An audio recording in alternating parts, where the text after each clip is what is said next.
Selamat pagi, salam sehat dari kami, tim pengelola informasi dan dokumentasi Rumah Sakit Umum Pirngadi Kota Medan. Ya, hari ini kita akan mendengarkan edukasi dari dokter kita yang cantik ini. Selamat pagi, dokter. Selamat pagi. Salam sehat dari kami, Dr. Nur Yunita Nenggolan, spesialis paru yang bertugas di SMF Paru Rumah Sakit Umum Daerah Pirngadi, Kota Medan. Poli Paru melayani pasien mulai dari hari Senin sampai dengan hari Sabtu di jam kerja, juga melayani pasien di rawat inap, rawat intensif, baik itu intensif, non-infeksi maupun infeksi. Oke. Hari ini kita mau bincang-bincang ya, sekalian mungkin dokter akan memberikan edukasi nih buat kita. Dan mungkin seluruh Indonesia ya, ini sudah paham apa yang disebut dengan penyakit TBC. Ya, Dokter Nur, kira-kira ini apa sih dok? TBC itu apa dokter? Biar kita paham. Orang dengar TBC, Yeah. tapi apa sih TBC itu sendiri dokter? Jadi TBC itu sebenarnya adalah penyakit yang disebabkan oleh satu bakteri yang namanya Mycobacterium tuberculosis. Nah, TBC ini sebenarnya bukan hanya menyerang paru, tapi juga bisa menyerang seluruh tubuh seperti ginjal, tulang, otak dan sebagainya, ya. Tetapi yang paling banyak adalah TBC paru. Oh, gitu ya dokter ya. Iya. Ya. Ini penyakit TB ini kayaknya udah mulai dari tingkat atas sampai ke pelosok-pelosok ya dokter ya. Dan kayaknya dari dulu banget, mulai dari saya SD ini udah kedengar nih dokter ini masalah TB. Itu kira-kira boleh diceritakan deh dok sedikit.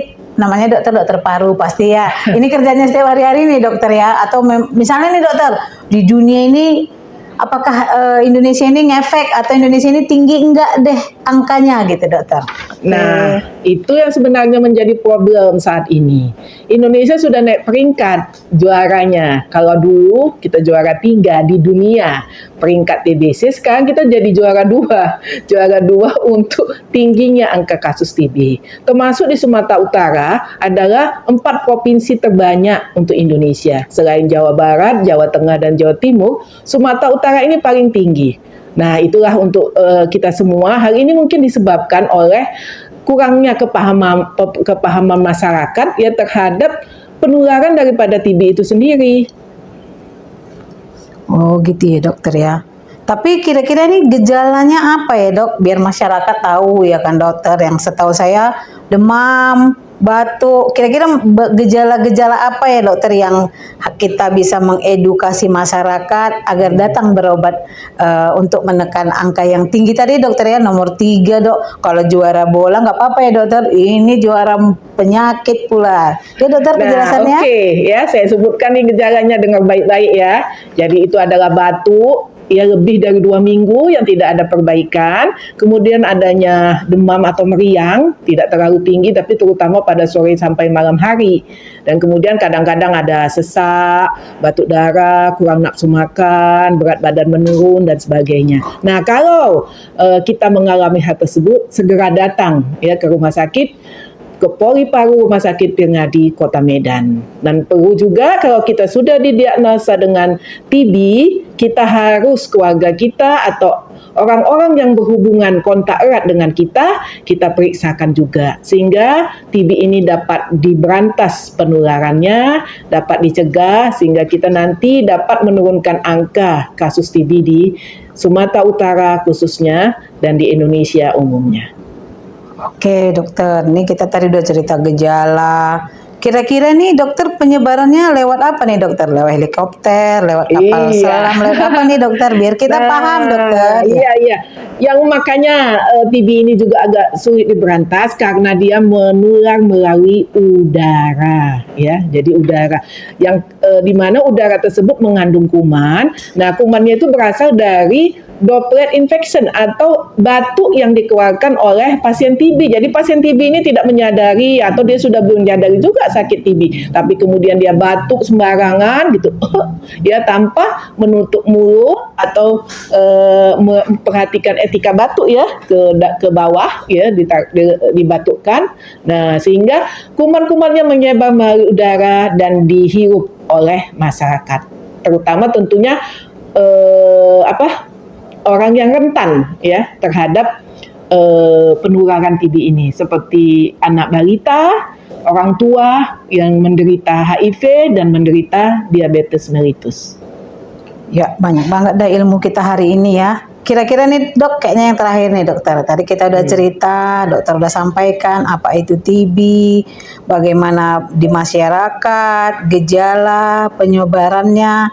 Nah, sekarang kita kayaknya cerita yang terakhir ini dokter, pengobatan nih dokter. Nah, kalau untuk pengobatan TB paru itu biasanya selama 6 sampai 9 bulan. Ya tergantung daripada respon pengobatannya.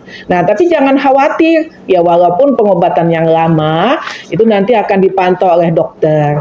Begitu juga obatnya tersedia gratis ya, baik itu mau ada BPJS atau tidak, itu semuanya gratis. Ya, di Rumah Sakit Pringadi juga tersedia, dan kita juga sudah mempunyai alat deteksi daripada dahak untuk penderita TB yang disebut dengan TCM. Pringadi sudah mempunyainya. Sedikit lagi nih dok, kata-kata orang di dokter ya. Katanya pengobatannya sampai 6 bulan nih dokter. Benarkah itu dokter? Iya, harus 6 bulan itu minimal ya.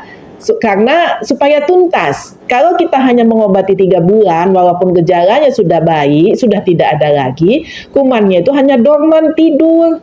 Nanti ketika daya tahan tubuh kita menurun, dia akan bangkit kembali. Jadi kalau sudah didiagnosa dengan TB, jangan lupa pengobatannya harus tuntas. Temukan, obati sampai sembuh. Ada nih rupanya apanya ya dok. Ulangi dokter. Temukan, obati sampai sembuh. Ya. Nah, terima kasih dokter ya buat edukasinya hari ini ya, semoga bermanfaat untuk semua masyarakat yang mendengarkan, yang telah kita berikan informasi tentang tuberkulosa pada hari ini. Oke, jangan lupa like, komen, dan subscribe. Salam sehat. Salam sehat.